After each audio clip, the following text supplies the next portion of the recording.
Pienso que el Museo Judío de Buenos Aires tiene en verdad algo que es muy raro, no puedo decir que es inédito, pero que es homenajear a dos pintores, padre e hijo, como fueron y son Zygmunt Landau y Jean-Pierre Landau. Pero, aparte, también tenemos la suerte de contar con Tamara Landau, que después de muchas peripecias pudimos lograr entronizar en nuestro museo una obra que ella nos lega y que se llama El árbol invertido. Pienso que este es un acto ético y estético. Ético porque es de la familia, estético porque es el arte que siempre nos enseña algo. En primer término, quiero presentar a la pareja de Jean-Pierre y Tamara Landau y agradecerles por lo que han hecho hasta ahora y lo que nos dejan como legado.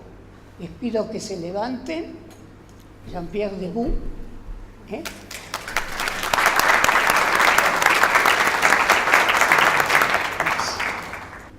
Buenas tardes. Me encanta ver toda esta gente aquí. Es muy lindo que hayan podido venir y voy a decir algunas palabras. Esto es una dinastía de artistas. Parte empezó con Zygmunt, que las obras de él se ven aquí, que empezó su carrera junto con los artistas de la Escuela de París. En París había grupos de artistas que todos formaban parte de esta Escuela de París, y había un montón de artistas judíos dentro de estos grupos, y dentro de este grupo estaba Zygmunt, que compartía el taller con Modigliani y con varios otros artistas, y todos formaban parte de esta Escuela de París. Y después, más tarde, se sumó Chagall y todos juntos empezaron a introducir a los judíos dentro de las artes visuales que hasta ese momento no tenían una relevancia dentro de las artes visuales, porque como todos sabemos estaba prohibido representar imágenes, y eso es lo que se rompió en ese momento. Empezó a aparecer las imágenes y los judíos, los artistas judíos que estaban haciendo imágenes, y cambió totalmente todo lo que sea la cultura judía, que dejó de ser música y dejó de ser literatura y se volvió también en artes visuales, y han hecho muchísimos avances y fueron muy importantes los artistas judíos a lo largo de todo el siglo XX. Y dentro de este grupo estaba Zygmunt, el papá de Jean-Pierre, que está sentado aquí con nosotros, y como él compartía el taller con Modigliani, yo pensé que lo que los unía era la geometría y lo que los separaba era la geometría. O sea, porque la geometría de Modigliani era mucho más radical. Si uno mira las obras de él, son óvalos, tubos, toda una serie de elementos que formaban una geometría. Y todo esto existía también en la obra de Sigmund, pero era mucho más entrañable, como si fuese una geometría sensible que después recién esa manera de pensar la geometría y tratar el espacio empezó a ser conocida acá en el Cono Sur con las obras de Puente y de otros artistas que inventaron el término de la geometría sensible. Bien, entonces vamos a proceder ahora oficialmente. El presidente de la Congregación Israelita de la República Argentina, Templo Libertad, señor Enrique Yokovich, va a recibir de los donantes lo que nos hicieron llegar, ese árbol invertido. Ellos tanto Tamara como Jean-Pierre han hecho un enorme esfuerzo y nos han mandado esta escultura desde París para que esté en el Museo Judío. Entonces queremos hacer formalmente la entrega, vamos a hacer un pase de mano simbólico de la escultura al presidente de la congregación y al rabino Moilevsky, su director del museo.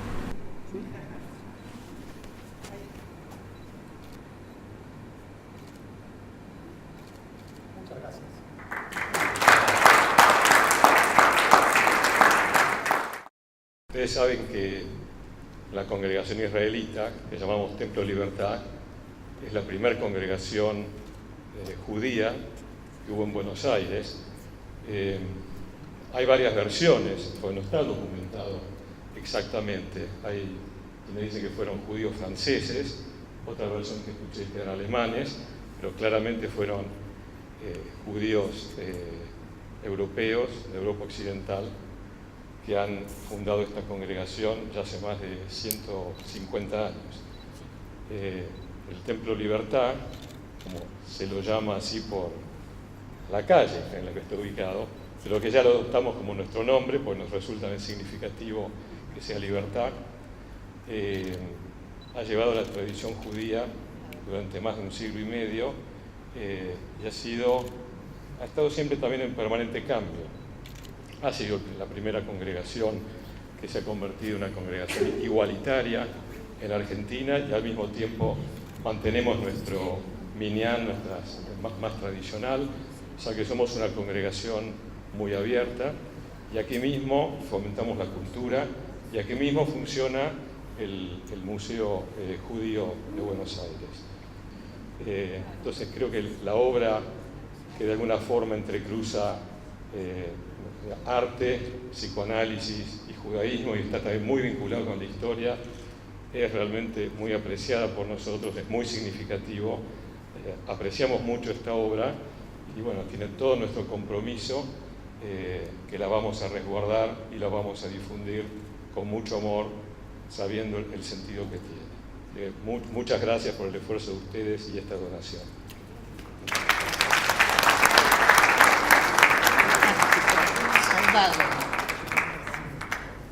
En mi italiano castellano tengo que decir gracias, soy muy emocionada.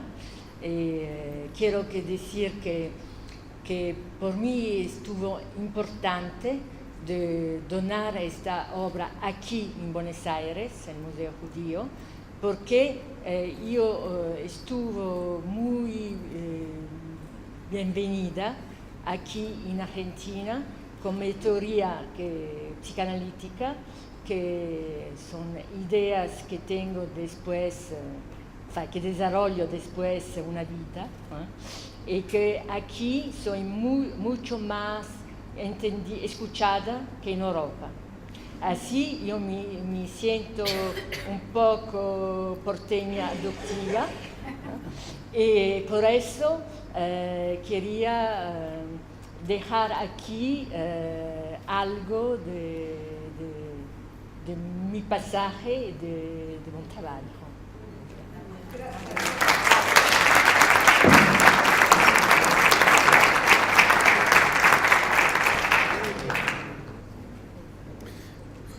Bonsoir. Je vais vous parler de mon père, c'est peut-être un peu difficile, parce que je l'ai très peu connu. Mon père habitait Paris. Plus fort, plus fort. Mon père était à Paris et nous étions dans le Midi, à Saint-Tropez puis à Nice. Voy a hablar de mi padre, al cual conocí poco. Él estaba en París y nosotros estábamos en el mediodía francés. Il y avait un avantage à cela, c'est que mon père occupait une position particulière. On l'attendait, il venait un mois par an à Saint-Tropez. Esto tenía una ventaja porque mi padre tenía una situación particular. Nosotros lo esperábamos una vez por año en Saint-Tropez. Lorsqu'il venait, effectivement, c'était jour de fête pour ma mère, pour nous, enfin pas tellement pour moi. J'étais le dernier né et j'étais très gêné de la venue de mon père. Para mi familia era una fiesta la llegada de mi padre, no tanto para mí, yo era el menor de todos y me sentía un poco molesto por la llegada de mi padre. Gêné pourquoi? Parce que j'avais l'impression qu'il n'avait pas de regard sur moi. Est-ce qu'un peintre, en dehors de sa peinture, peut voir autre chose? Molesto porque, aparte de su pintura, él no tenía una mirada sobre mí. Una mirada que yo esperaba. Il avait l'habitude de peindre ma mère, c'était son modèle, sa muse, mes frères et sœurs, et moi, non. Él tenía la costumbre de pintar a mi madre, que era su modelo, mis hermanos y mis hermanas, pero a mí no me pintaba. J'en souffrais beaucoup. Sufría bastante. Et j'ai dû demander à plusieurs reprises qu'il fasse un ou deux portraits de moi, sinon il n'en aurait jamais fait. Y le tuve que pedir varias veces que hiciera algún retrato mío, si no, no lo hubiera hecho nunca. Ce sont des questions qui m'ont apparu très tôt. Quelle est la place auprès du Père? Quel est mon regard auprès du Père? Son cuestiones que me he planteado, cuál es mi lugar al lado del Padre, cuál es mi situación al lado del Padre. Et je n'ai jamais eu, dans ma jeunesse, le désir de peindre, parce que c'était la place du Père et il ne fallait pas l'agresser. Y en mi juventud jamás tuve el deseo de pintar porque ese era el sitio del Padre y no se podía ocupar ese sitio. J'ai donc fait médecine, psychiatrie, puis psychanalyse, pour essayer de comprendre quel était le rapport, on dit classiquement, avec la mère, mais pour moi, avec le Père. Estudié medicina, psiquiatría y psicoanálisis para entender la relación con la madre, pero en mi caso particular, la relación con el Padre.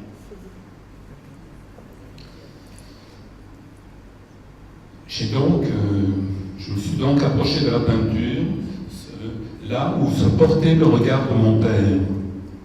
Me acerqué entonces a la pintura donde se ubicaba la mirada de mi padre. Et j'ai commencé à peindre là où mon père s'est arrêté. Y comencé a pintar y ahí mi padre se detuvo. J'ai inconsciemment repris sa palette, ses couleurs. Inconscientemente recuperé su paleta y sus colores. pour peu à peu arriver à un style qui est le mien, différent de celui de mon père. Para llegar de a poco a un estilo que es el mío, diferente al de mi padre.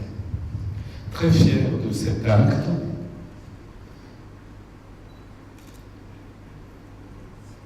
Sur les conseils de Tamara,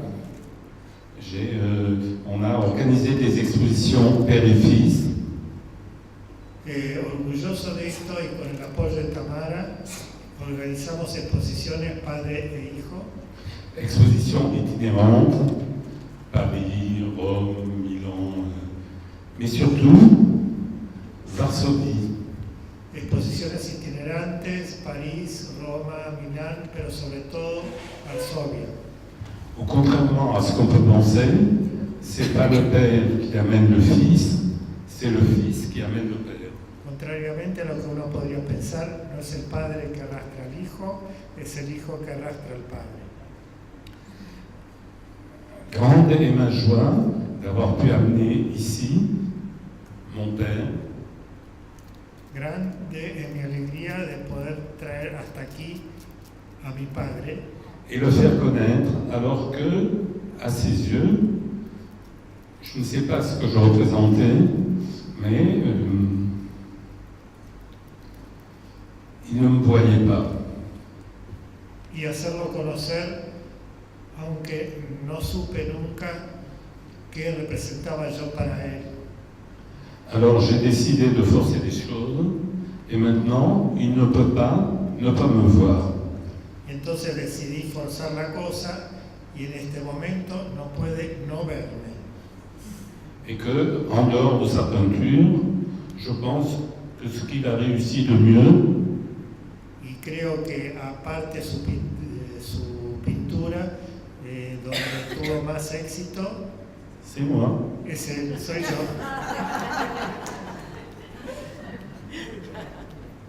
Gracias.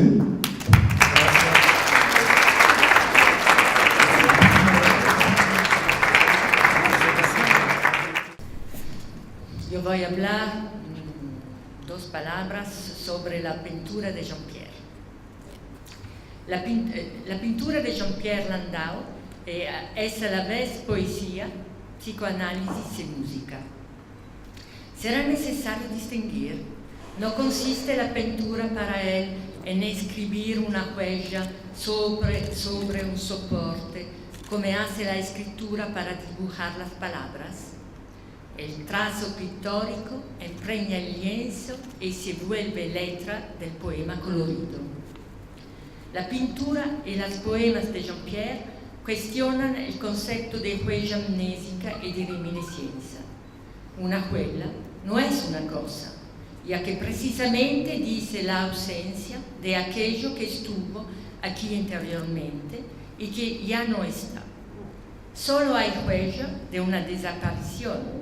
La huella es el acto mismo de la desaparición. Pero las huellas mágicas pueden ser reactivadas en los sueños, por ejemplo. Ocupan restos diurnos para figurar el deseo, o también sirven de interfaz entre una fantasía y los recuerdos encubridores de fenómenos anteriores u ulteriores. Y las palabras, restos perceptivos de fonemas oídos, permite reconocer las huellas reprimidas bajo forma de ideas. Pero no es del mismo modo que pintar un lienzo, es dejar en el huella visible bajo forma de colores, sensaciones depositadas por los movimientos del pincel o de la brocha que son continuación de la mano. Ahora bien, esta actividad motriz es el resultado de una transmisión realizada por los afectos del pintor a través de su cuerpo. Los diferentes textos, los diferentes lienzos, son las superficies donde se proyectan las huellas manifiestas de las huellas acumuladas de manera latente por el psiquismo de Jean-Pierre. Estas superficies son un poco su bloco mágico personal, claro que aludo al bloco mágico de Freud. Los trazos pintados Las letras trazadas son más bien los cuerpo a cuerpo amoroso del artista pintor poeta con la película sobre la que dibuja los contornos de su deseo. La huella de la impresión psíquica es un abrazo erótico, el afecto acaricia la trama que recibe la impresión. No se dice de un lienzo de un piel que impresiona más o menos vivamente. El deseo del sujeto teje sus intrigas en el secreto del intervalo en que se entredice su arte. Y asimismo, no es la misma cosa que se dice en palabras. En canto, en escritura, en pintura, no es por analogía. Aquí tampoco como se habla de trazo para un sonido, un grafo o una pincelada. Pero resulta que estas realidades son plásticas, precisamente porque transforman una materia prima, porque tratan la huella, porque dan forma a una materia cualquiera. La pintura de Jean-Pierre es música. Así es como puede ser reconocida esta impresión difusa, a la vez que viva de oír la pintura, de que la invaden a unos sonidos producidos por los colores y los ritmos. ¿No será una característica del arte de Jean-Pierre esta virtud música de los colores? Las sensaciones pintadas sugieren, imponen a veces una recepción visual a la vez que sonora. Y actuar esta recepción es una creación musical. La mirada se hace palabra, la emoción estética experimenta, hace la experiencia de una índole originariamente musical de la mente, que halla en la materia pictórica literal el medio propicio a modulaciones significantes. Ma que una correspondencia entre los colores, las palabras y los sonidos, que supondría una posible traducción término por término de los elementos constitutivos de estos registros expresivos, cabe pensar una realidad originariamente compuesta que contendría virtualmente una expresividad heterogénea. La psique del sujeto del inconsciente se expresa desde el origen como música y palabras coloridas.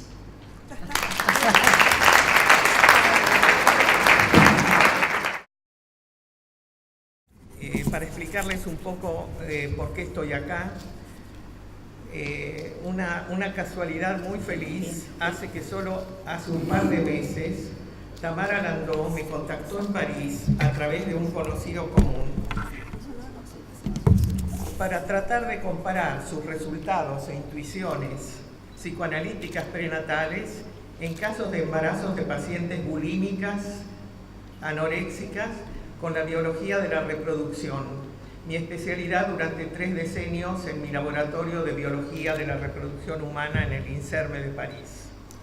Después de nuestro encuentro y de la lectura de su libro, puedo decir que encontré que sus resultados y su teoría de retroacción simbólica de la memoria inconsciente prenatal, ya lo van a entender cuando ella hable, que ella denomina el árbol invertido y que se apoya en un extenso trabajo clínico psicoanalítico que no solo están en acuerdo con los datos científicos de la biología, sino que además la lectura de su libro fue un placer, porque la escritura literaria o psicoanalítica de Tamara se acerca más a la claridad y la simplicidad de la escritura de un Freud que a muchos trabajos inútilmente abigarrados e incomprensibles que abundan en esta disciplina. Tamara Landó analizó durante años los sueños, lapsus y dibujos de sus pacientes bulímicas y anoréxicas embarazadas que le permitieron elaborar su teoría psicoanalítica de la inversión simbólica de generaciones, inversión que se reactiva durante el embarazo en estas pacientes, y la originalidad de su pensamiento le permitió asociar el proceso de estos casos al concepto de un árbol invertido en su libro. Y por último, quiero señalar que si bien mi pensamiento filosófico racional y spinozista se sitúa al opuesto de toda visión mística o esotérica del árbol invertido con sus raíces hacia el cielo en el mundo espiritual y sus ramas sobre la tierra que es una noción muy antigua de los textos sagrados del hinduismo, enunciada también por Platón y sobre todo por el Maharal de Praga en 1582 en la tradición judía. Puedo decir, sin embargo, que este árbol invertido que revive hoy Tamara Landau para ilustrar los resultados de su trabajo en psicología prenatal me parece en este caso una imagen y una noción absolutamente precisa, apropiada y libre de todo esoterismo.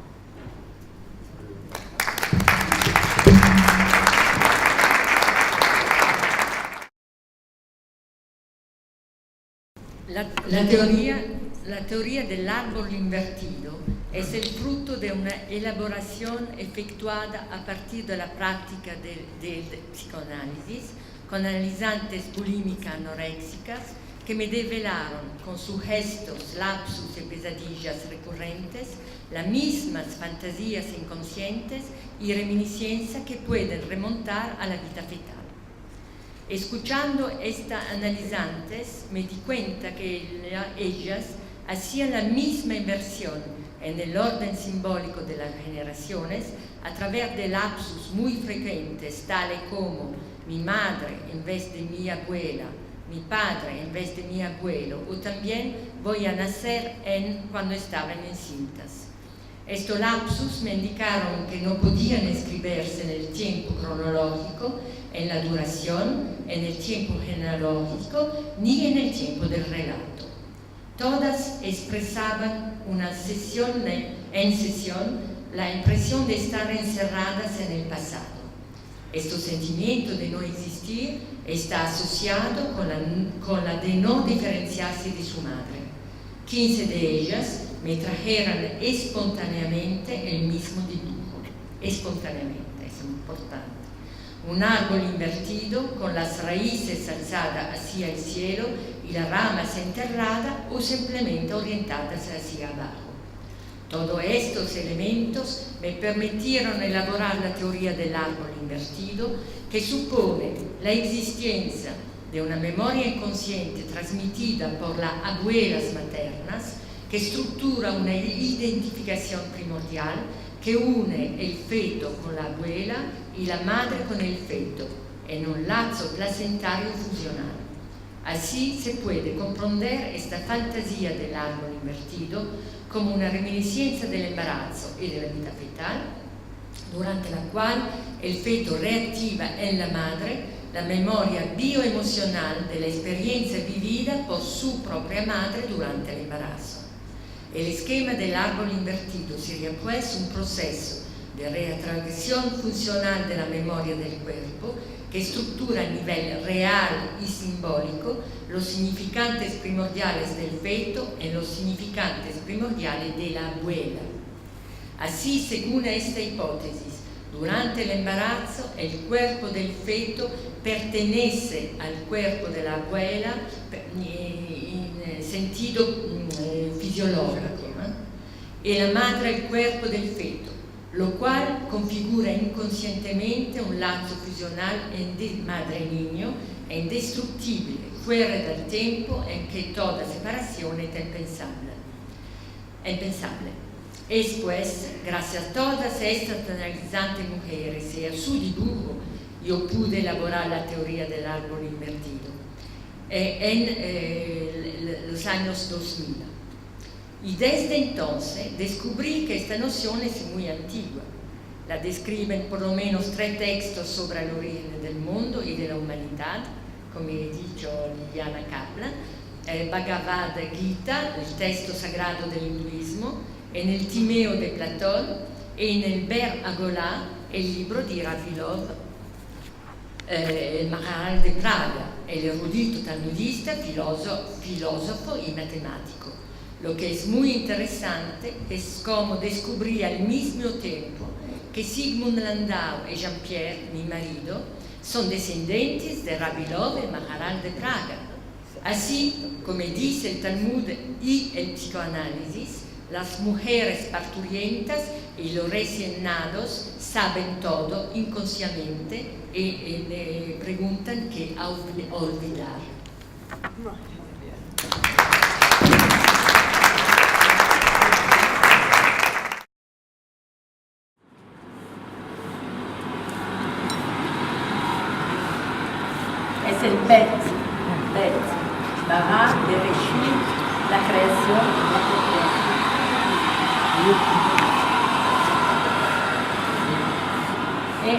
Es el nacimiento porque desde ahora empieza a oxidarse y a vivir.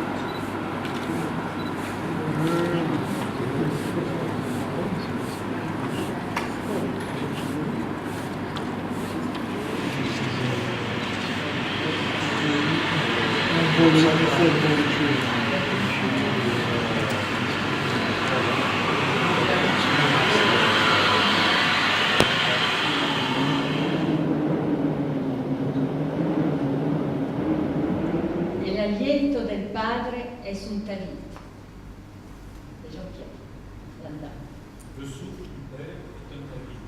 El gesto traía al espacio del lienzo un aliento de vida.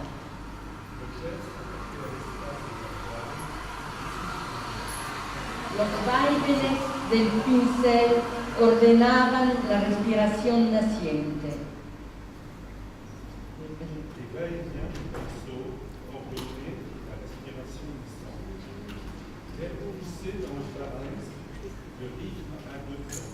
El aire pulsado en la faringe, el ritmo de dos tiempos.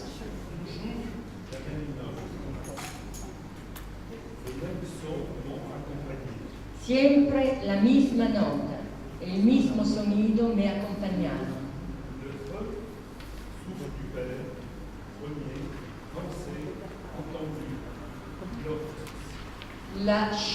Aliento del padre, primero pensado, oído, Schlopiek. Aliento del padre suavizado por la L palatilizada. Es un Schlopiek.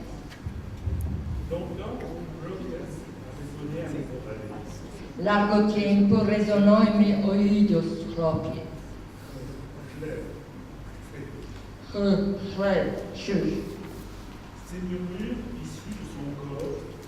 Aquellos murmullos salidos de su cuerpo, aliento escapado e enseguida recuperado, dibujando el espacio que él me construía, donde podía yo ya hallar espacio y del je y del clair. Largo tiempo creí, y aquello resonaba largo tiempo,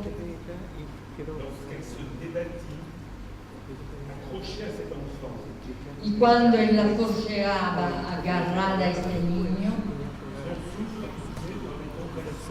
su aliento al compás de las contracciones, los esfuerzos por impedir que saliera,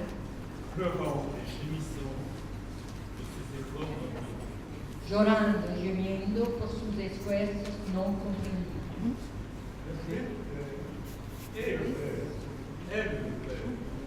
El padre es el padre.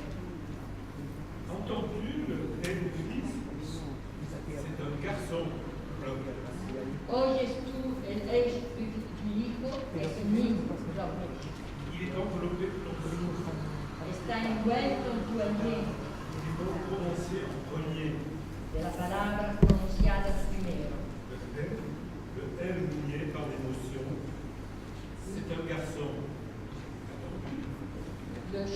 La L palatalizada por la emoción es un niño esperado.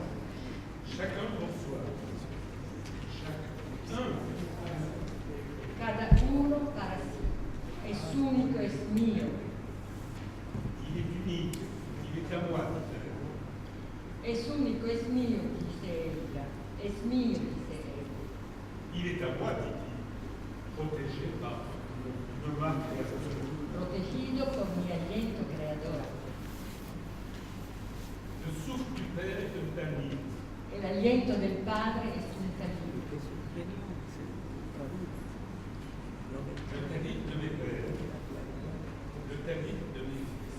El talit de mi padre, el talit de mis hijos.